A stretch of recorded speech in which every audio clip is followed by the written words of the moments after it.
పవన్ కళ్యాణ్ గారిని టార్గెట్ చేయడం జరిగింది. చిరంజీవి గారిని టార్గెట్ చేయడం జరిగింది. పవన్ కళ్యాణ్ గారిని ఏ విధంగా జరిగిందంటే 2000వ సంవత్సరంలో ఆనాడు సాక్షి పేపర్‌లో డిస్టిక్ అంటే పేపర్‌లో క్లియర్‌గా హెడ్‌లైన్ పెట్టి రాయడం జరిగింది. పరిటాల రవీంద్ర గారు పవన్ కళ్యాణ్ గారికి గుండు కొట్టించారట అని. వదిలారట్లా. ఒక అసత్య ప్రచారాన్ని వదిలారు.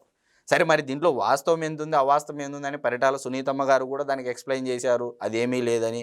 పరిటాల సునీతమ్మ గారి ఇంటికి పవన్ కళ్యాణ్ గారు కూడా వెళ్ళడం జరిగింది. అంతా జరిగింది. కానీ స్టిల్ ఇప్పటికి ఏందంటే ఏదో ఒకటి తెరపైకి తేవడం. కాపులకి, కమ్మలకి మధ్య విభేదాలు. మరి పవన్ కళ్యాణ్ గారిది 2000 సంవత్సరంలోనే ఏదో సంథింగ్ జరిగింది.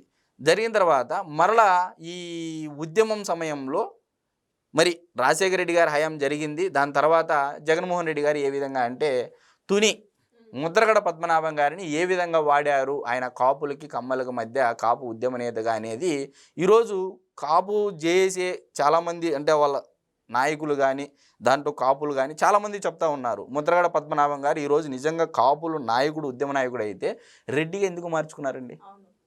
సర్టిఫికేట్లు ఏకంగా అప్లై చేసుకొని మరి ముద్రగడ పద్మనాభరెడ్డిగా నేను పేరు మార్చుకోవడం జరిగింది. నా దగ్గరికి ఎవరు కాపులు రావద్దండి అన్నారు. అంటే అప్పుడు ఏంది దీని అర్థం?